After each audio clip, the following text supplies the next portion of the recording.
हरियाणा की बात करते हैं। एलनाबाद उपचुनाव में अभय चौटाला फिर जीत गए, लेकिन गठबंधन हार कर भी अपनी हार को जीत के तौर पर देख रहा है। जी हां, गृह मंत्री अनिल विज और बीजेपी प्रदेश अध्यक्ष ओपी धनखड़ दोनों ने गठबंधन के चुनावी प्रदर्शन की तारीफ की, तो वहीं अभय और कांग्रेस को निशाने पर लिया। रिपोर्ट देखिए। एलनाबाद की जनता ने एक बार फिर अभय को चुना। जी हां, अभय ने एक बार फिर एलनाबाद में जीत का परचम फहराया। तो वहीं गठबंधन कड़ी टक्कर देते हुए दूसरे नंबर पर रहा, यानी गोविंद कांडा दूसरे नंबर पर रहे। अब एक तरफ अभय चौटाला जीत का जश्न मना रहे हैं, तो वहीं गृह मंत्री अनिल विज ने अभय की जीत को नैतिक हार बताया और कांग्रेस के प्रदर्शन को लेकर कांग्रेस पर निशाना भी साधा। पर नैतिकता के आधार पर वो चुनाव हार गए। जिस मुद्दे को लेकर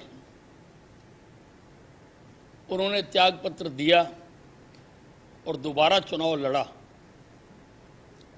अगर उस मुद्दे में दम होता तो उनकी वोटें भी बढ़नी चाहिए थी, उनका मार्जिन भी बढ़ना चाहिए था। उनका मार्जिन पहले से कम हुआ है। ये इस बात को सिद्ध करता है कि लोगों ने उनके मुद्दे को पूरी तरह से नकार दिया है। वहीं उपचुनाव के परिणाम के बाद बीजेपी प्रदेश अध्यक्ष ओपी धनखड़ ने गठबंधन की हार को भी बीजेपी के लिए उपलब्धि तो बताया ही, साथ ही इनेलो और कांग्रेस पर जुबानी प्रहार भी किया। दूसरी बार ऐसी नौबत आई कि कांग्रेस पार्टी की जमानत जब्त हुई है। अभय सिंह जी का झोड़ा आधा रह गया। इतनी बढ़त के साथ वो पहले हमसे जितनी बढ़त के साथ विधानसभा में आए थे, जिस बलिदानी भाव से उन्होंने त्याग पत्र दिया था, और इसके बावजूद जब वो उसमें गए, जब वो कह रहे थे कि मुझे तो जाने की आवश्यकता भी नहीं पड़ेगी,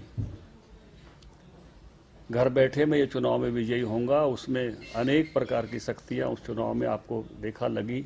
इसमें केवल और केवल बढ़त किसी पार्टी की हुई है तो हमारी भारतीय जनता पार्टी की हुई है।